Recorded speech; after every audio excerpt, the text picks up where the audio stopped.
नमस्कार दोस्तों, स्वागत है आपका एसएससी डिस्कशन पॉडकास्ट के इस स्पेशल सेशन में जहां हम बात करेंगे सीधे सिलेक्शन वाली। नमस्कार। आज का हमारा विषय है फिजिक्स का कह सकते हैं सबसे महत्वपूर्ण हिस्सा, मैकेनिक्स, मतलब मोशन एंड फोर्सेस। जी, ये हमारी फिजिक्स कंप्लीट सीरीज का दूसरा भाग है और ये सच में फिजिक्स की नींव है। बिल्कुल।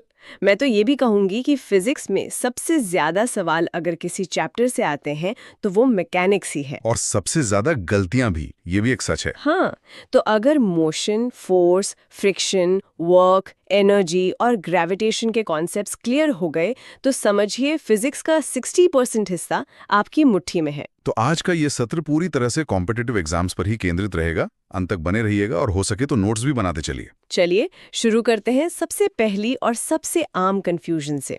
गति यानी मोशन में दूरी और विस्थापन, डिस्टेंस वर्सेस डिस्प्लेसमेंट। हाँ, ये बहुत ही अच्छा शुरुआती पॉइंट है। देखिए, डिस्टेंस यानी दूरी बहुत सीधी सी बात है।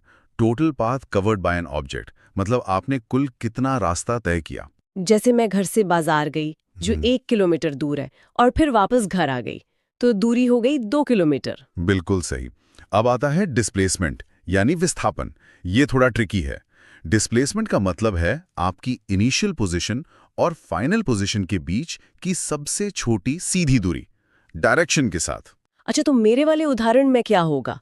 मैं घर से बाजार जाकर वापस घर आ गई तो आपकी इनिशियल पोजीशन भी घर थी और फाइनल पोजीशन भी घर ही है। तो डिस्प्लेसमेंट शून्य हुआ। एग्जैक्टली यही है एग्जाम का सबसे बड़ा ट्रैप। नोट कीजिए, ये पॉइंट एग्जाम में डायरेक्ट आएगा।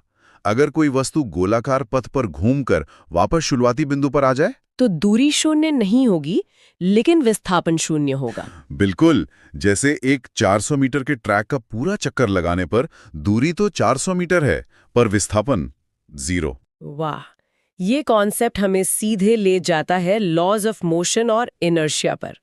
जड़त्व, ये शब्द सुनने में जितना भारी है समझने में उतना ही दिलचस्प है।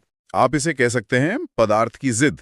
Inertia is the tendency of a body to resist change in its state of rest और मोशन।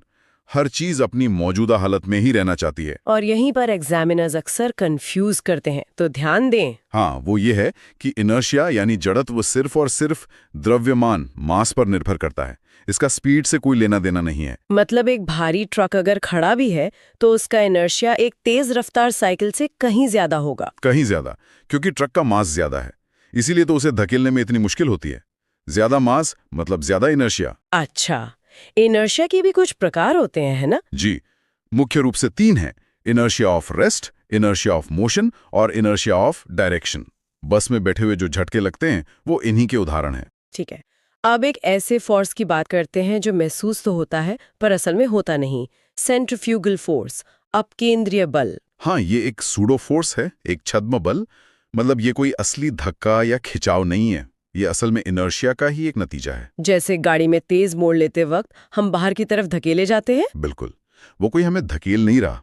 असल में हमारी बॉडी तो सीधी जाना चाहती है इनर्शिया की वजह से, पर कार मुड़ जाती है तो हमें लगता है कि हम बाहर की तरफ जा रहे हैं। और इसके प्रैक्टिकल एग्जांपल्स, वॉशिंग मशीन। सबसे बेहतरीन उदाहरण वॉशिंग मशीन का ड्रायर और क्रीम सेपरेटर मशीन, दोनों इसी सिद्धांत पर काम करते हैं कि चीजें बाहर की तरफ फेंकी जाती हैं। चलिए अब एक असली फोर्स की बात करते हैं जो हर जगह है, फ्रिक्शन यानी घर्षण। फ्रिक्शन यानी वो फोर्स जो हमेशा मोशन को अपोज करता है। इसके 3 प्रकार हैं और उनका क्रम एग्जाम में बहुत पूछा जाता है। स्टैटिक, स्लाइडिंग और रोलिंग। जी, और यहाँ पे एक ट्रिक है, हमेशा याद रखिए। इनका क्रम है स्टैटिक, स्लाइडिंग, रोलिंग। मतलब सबसे मजबूत होता है स्टैटिक फ्रिक्शन। किसी रुकी हुई भारी मेज को पहली बार धकेलने में सबसे ज्यादा जोर लगता है। वही है स्टैटिक फ्रिक्शन। एक बार वो चलने लगे तो स्लाइडिंग फ्रिक्शन काम करता है, जो थोड़ा कम होता है। और अगर पहिए लगा दें तो रोलिंग फ्रिक्शन, जो सबसे कमजोर होता है। ये क्रम बहुत जरूरी है। Static, sliding, rolling. ठीक है, अब चलते हैं एक लिफ्ट के अंदर। ये सवाल तो लगभग हर परीक्षा में दिखता है, वजन का बढ़ना घटना। यहां सबसे पहले एक बात साफ कर लेनी चाहिए। लिफ्ट में हमारा अपैरेंट वेट यानी आभासी वजन बदलता है, मास यानी द्रव्यमान कभी नहीं बदलता। अच्छा, तो जब लिफ्ट तेजी से ऊपर जाती है तो हमारा अपैरेंट वेट बढ़ जाता है, हमें भारी महसूस होता है। और जब नीचे आती है तो अपैरेंट वेट घट जाता है, हम हल्का महसूस करते हैं। और सबसे जरूरी केस, अगर लिफ्ट की केबल टूट जाए तो वो फ्री फॉल की स्थिति होगी और उस स्थिति में अपैरेंट वेट शून्य हो जाएगा। इसी को वेटलेसनेस या भारहीनता कहते हैं। लेकिन द्रव्यमान मास तब भी वही रहेगा। बिल्कुल, मास इज कांस्टेंट। अब आते हैं एक और बहुत बड़े एग्जाम ट्रैप पर, वर्क इज इक्वल टू 0। इसका सबसे क्लासिक उदाहरण है सिर पर बोझ लेकर चलने वाला कुली। हाँ, ये समझना बहुत जरूरी है। फिजिक्स में वर्क का फॉर्मूला है work is equal to force into displacement into cos theta. यहाँ पर थीटा यानी एंगल सबसे जरूरी है। सबसे जरूरी। जब फोर्स और डिस्प्लेसमेंट के बीच का एंगल 90 डिग्री होता है तो कॉस 90 डिग्री का मान शून्य हो जाता है और पूरा वर्क डन शून्य हो जाता है। बिल्कुल। कुली के केस में वो बोझ पर फोर्स लगा रहा है ऊपर की तरफ, ग्रेविटी के खिलाफ, लेकिन चल रहा है सीधा हॉरिजॉन्टल। तो फोर्स और डिस्प्लेसमेंट के बीच एंगल हुआ 90 डिग्री।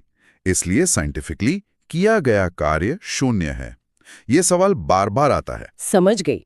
अब बात करते हैं ऊर्जा की, काइनेटिक एनर्जी। किनेटिक एनर्जी का फॉर्मूला है हाफ mv²। यहां पर एक पावर ट्रिक है जो याद रखनी है। v²? वेलोसिटी का स्क्वायर। हाँ। इसका मतलब है कि किनेटिक एनर्जी और वेलोसिटी के बीच स्क्वायर रिलेशन है। अगर वेलोसिटी 2 गुनी हुई तो एनर्जी 4 गुना हो जाएगी। बिल्कुल। अगर वेलोसिटी 3 गुना हुई तो एनर्जी 9 गुना हो जाएगी। बस ये v² का रिलेशन याद रखना है। ये बहुत काम की ट्रिक है। अब आते हैं उस फोर्स पर जो पूरे ब्रह्मांड को चला रहा है, ग्रेविटेशन। गुरुत्वाकर्षण एक हाई स्कोरिंग सेक्शन है ये। इसका यूनिवर्सल लॉ तो सबको पता है, F = g m1 m2 r²। इसमें एग्जाम के लिहाज से क्या जरूरी है? कुछ खास पॉइंट्स। पहला, पृथ्वी के केंद्र पर g का मान क्या होता है? शून्य। शून्य। g = 0 at the centre of the earth, क्योंकि वहां हर तरफ से बराबर खिंचाव लगता है जो एक दूसरे को कैंसिल कर देता है। दूसरा point, free fall in vacuum, यानी निर्वात में अगर एक लोहे की गेंद और कागज का टुकड़ा एक साथ गिराए जाएं तो क्या होगा? वो एक साथ नीचे गिरेंगे, क्योंकि वैक्यूम में हवा का कोई प्रतिरोध, कोई रेजिस्टेंस नहीं होता। एकदम सही। और तीसरा पॉइंट है एस्केप वेलोसिटी, खासकर चंद्रमा की। चंद्रमा का पलायन वेग तो बहुत कम है, करीब 2.4 किलोमीटर प्रति सेकंड। जी। और इसी कम एस्केप वेलोसिटी के कारण चंद्रमा पर कोई वायुमंडल, कोई एटमॉस्फेयर नहीं है। गैस के अणु आसानी से उसकी ग्रेविटी से बाहर निकल जाते हैं। अच्छा, अब कुछ और मजेदार कॉन्सेप्ट्स, जैसे अगर पानी के ग्लास में तैरती हुई बर्फ पिघल जाए तो पानी का स्तर वही रहता है, the water level remains the same. ऐसा क्यों? आर्किमिडीज के सिद्धांत की वजह से बर्फ अपने वजन के बराबर पानी हटाती है और पिघलने पर वो उतनी ही पानी बन जाती है, तो लेवल चेंज नहीं होता। ठीक है। अब आते हैं बैरोमीटर पर।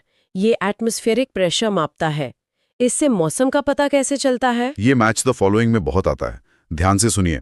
अगर बैरोमीटर की रीडिंग में अचानक गिरावट आए तो मतलब तूफान आने वाला है। रीडिंग बढ़े तो मतलब साफ मौसम। Sudden fall storm, gradual fall rain, rise clear weather. याद रहेगा। बिल्कुल। अब 2 बहुत ही जरूरी प्रॉपर्टीज, सरफेस टेंशन और विस्कोसिटी। पृष्ठ तनाव, इसी की वजह से पानी की बूंदें गोल होती हैं। जी। और एग्जाम में पूछते हैं तापमान का प्रभाव। याद रखिए, तापमान बढ़ाने पर सरफेस टेंशन कम हो जाता है। जैसे गर्म सूप ज्यादा फैलता है और स्वादिष्ट लगता है। वही उदाहरण है। अब विस्कोसिटी यानी श्यानता या गाढ़ापन। यहां पर एक बहुत बड़ा अंतर है लिक्विड्स और गैसेस में। बताइए। लिक्विड्स में तापमान बढ़ाने पर विस्कोसिटी घटती है, जैसे गर्म शहद आसानी से बहता है। ठीक है। लेकिन गैसेस में तापमान बढ़ाने पर विस्कोसिटी बढ़ती है। ये उल्टा है और बहुत इंपॉर्टेंट है। ये तो वाकई बहुत जरूरी पॉइंट है। चलिए अब एक अल्ट्रा क्विक प्रैक्टिस हो जाए। जरूर। श्रोताओं के लिए 5 त्वरित सवाल। पहला, वृत्तीय गति पूरी करने पर विस्थापन क्या होगा? 0। दूसरा, जड़त्व किस पर निर्भर करता है, मास या स्पीड? सिर्फ मास पर। तीसरा, घर्षण का सही क्रम क्या है, मजबूत से कमजोर? Static, sliding, rolling. चौथा, वेग दोगुना करने पर गतिज ऊर्जा कितनी होगी? 4 गुना। और पांचवा, पृथ्वी के केंद्र पर जी का मान? 0। शानदार। तो चलिए इस पूरे सत्र का एक 30 सेकंड का क्विक रिकैप करते हैं, रैपिड फायर स्टाइल में। बिल्कुल। डिस्टेंस और डिस्प्लेसमेंट अलग है। सर्कुलर पाथ में डिस्प्लेसमेंट 0। इनर्शिया सिर्फ मास पर डिपेंड करता है। फ्रिक्शन का क्रम? Static, sliding, rolling. लिफ्ट में वेट बदलता है, मास नहीं। 90 डिग्री पर work equals to 0। KE is proportional to V square, velocity double, energy 4 times। पृथ्वी के केंद्र पर G इक्वल्स टू 0। बर्फ पिघलने पर पानी का स्तर सेम रहता है। तापमान बढ़ने पर सरफेस टेंशन घटता है। और तापमान के साथ लिक्विड की विस्कोसिटी घटती है पर गैस की बढ़ती है। बहुत बढ़िया। मैकेनिक्स सच में फिजिक्स का दिल है। अगर इसे समझ लिया तो आगे के कॉन्सेप्ट बहुत आसान हो जाते हैं। बिल्कुल। हमारा अगला भाग थर्मोडायनेमिक्स और हीट पर होगा। पढ़ते रहिए और याद रखिए, सवाल से सिलेक्शन तक का सफर हम साथ तय करेंगे। Subscribe to SSC discussion podcast now. जय हिंद। जय हिंद।